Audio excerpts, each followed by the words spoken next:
খুব আগ্রহ নিয়ে কোনো কিছু রান্না করার পর সেটা যদি না খেতে পেরে ফেলে দেওয়া লাগে তাহলে কেমন লাগে বলেন তো? তো আমার সাথেও এমনটাই হয়েছে। তো কি হয়েছে না হয়েছে সেটাই আপনাদের সাথে শেয়ার করতে আসলাম। আসসালামু আলাইকুম। কেমন আছেন সবাই? আশা করি সবাই ভালো আছেন। আল্লাহর রহমতে আমিও অনেক ভালো আছি। চলে আসলাম আপনাদের মধ্যে আমার রান্না-বান্নার ভিডিও নিয়ে। ৩-৪ দিন আগে আমার বাবুর বাবা এই সয়াবিনগুলো নিয়ে এসেছিল আমার আবদারে। মানে আমি অনেকদিন ধরে এটা ফোনে দেখি সবাই রান্না করে খায়। আমার কাছে খুবই ভালো লাগে দেখতে। তাই আমিও তাকে বলেছিলাম এগুলো আনতে, আমিও রান্না করে খাবো। তো সে এনেছিল ৩-৪ দিন আগে। তো এটা তো যেহেতু আমি রান্না করতে পারি না, সেহেতু আমার ইউটিউব দেখে ভালোভাবে শিখে রান্না করতে হবে। তো আমি সেমন সময়ই পাচ্ছিলাম না রেসিপিটা দেখার। মানে আমি চেয়েছিলাম খুব ভালোভাবে রেসিপিটা দেখে আমি এটা রান্না করব। তো হচ্ছে গতকাল রাতে আমি এই রেসিপিটা খুব ভালোভাবে ফোনে দেখেছি। তারপরে আজকে সবকিছু আয়োজন করে নিয়েছি এটা রান্না করার জন্য। তো অনেকে দেখলাম যে হচ্ছে খালি রান্না করেছে, আবার অনেকে দেখলাম আলু দিয়ে রান্না করেছে। তো আলু দিয়ে রান্না করাটাই আমার কাছে বেশি ভালো লাগলো। এজন্য ভাবলাম আমিও আলু দিয়ে রান্না করি। তো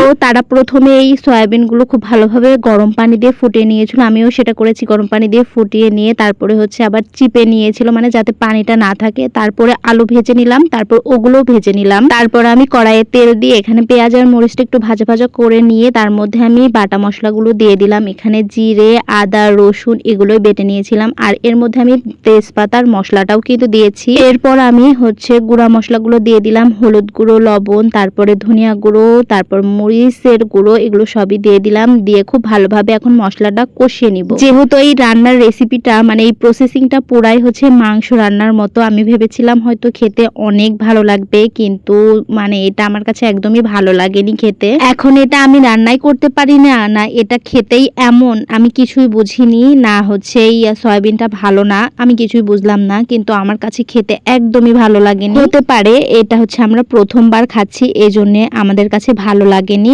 কিন্তু ফোনে দেখি সবাই অনেক সুন্দর করে রান্না করে, আর আমিও কিন্তু সুন্দর করে রান্না করেছিলাম। তরকারি কালারটা আমার কাছে খুবই ভালো লেগেছিল, আর রান্না করার সময়ও দেখতে অনেক ভালো লেগেছিল। তবে আমি যখন এই সয়াবিনটা সিদ্ধ করি তখন আমার নাকে একটা গন্ধ লেগেছিল। আমি ভেবেছিলাম হয়তো কাঁচা অবস্থায় এরকম একটা গন্ধ আসবে, রান্না করার পরে গন্ধটা চলে যাবে, কিন্তু গন্ধ লাগেনি, কিন্তু মানে কোনো স্বাদই পাইনি, এটার কোনো স্বাদই ছিল না আমার কাছে মনে হয়েছে। তো আপনারা কে কে এই সয়াবিনের তরকারিটা খেয়েছেন আর কার কাছে কেমন লেগেছে সবাই কিন্তু বলবেন কমেন্টে। তো আমার কাছে একটুও ভালো লাগেনি। তারপর আমরা রান্না করেছিলাম দুপুরের জন্য। আমার বাসার কেউই এটা দিয়ে ভাত খেতে পারেনি। আমাদের হচ্ছে বাবুর বাবা তো শুধু আলু আর ঝোল দিয়ে খেয়েছে, মানে এটা কেমন লাগতেছিল এই জন্য আর কেউ খায়নি, হয়তো আমরা প্রথমবার খাচ্ছি এই জন্য। তারপরে আর কি করার, আমি পুরো তরকারিটাই ফেলে দিয়েছিলাম, কিছুই করার ছিল না। তো আপনাদের সাথে কথা বলতে বলতে এখানে কিন্তু আমার রান্না বান্না শেষ, আমি আপনাদের সাথে এমনি শেয়ার করলাম। তো আজকের ভিডিওটা এই পর্যন্ত। সবাই ভালো থাকবেন, সুস্থ থাকবেন, আর হচ্ছে কে কে এটা খেয়েছেন বলবেন। আল্লাহ হাফেজ।